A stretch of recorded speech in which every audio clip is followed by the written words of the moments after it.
Hey guys, real quick, I'd like to address an awesome question I got from one of the students in hip mobility for super stiff hips. And the question was about what happens when I'm standing hip width apart. Oftentimes, yoga instructors, personal trainers, any movement kind of professional, they just throw the phrase hip width apart around without having any idea of what or where they're talking about. And so to help you work on your alignment, help you work on your foundation, I want to clarify what hip width apart actually means. So as we talk about in the course, hips are not way out here. It's not these bony bits on the side of your legs. It's not up here. Hips are actually fairly close in towards the center line. And the reason why that's important is that if we move and stand with the intention that our hips are actually in here, we find a lot more ease of support. And we can actually yield ourselves into the ground, get a little taller, find a little better foundation, as opposed to standing with our legs out to the side in hip width apart. See, when we say hip width apart and we take our legs out there, essentially we lose our entire foundation of support. We take our two supporting lines, because again, gravity works in a vertical line, and we skew them.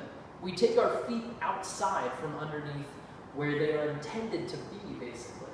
And so if I take my base of support here and ankle it out to the side, then I have no foundation essentially. And what happens is I'm going to start pronating myself a bit more in the feet to compensate. I'm going to dip my pelvis. I'm going to be sort of skewing myself into excessive lordosis. And then, you try and put like a mountain pose on top of that or some nonsense. And we're just riddled with compensation.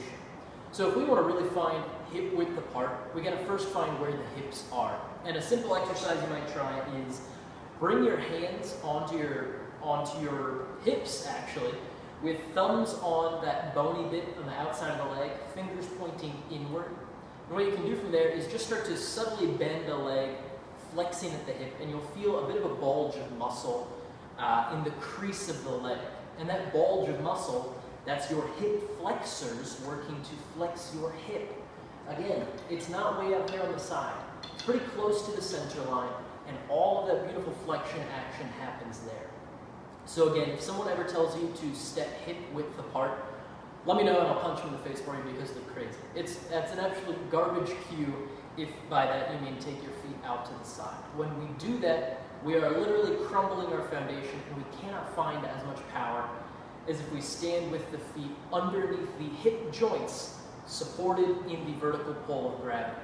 So, hopefully that clears a few things up about hip width. If you would like to learn more, I encourage you to check out the link for hip mobility for super stiff hips. You're going to get a great embodied sense of where your hips are, what they can do, and how to get them working a hell of a lot better. So, thank you. I'll see you soon.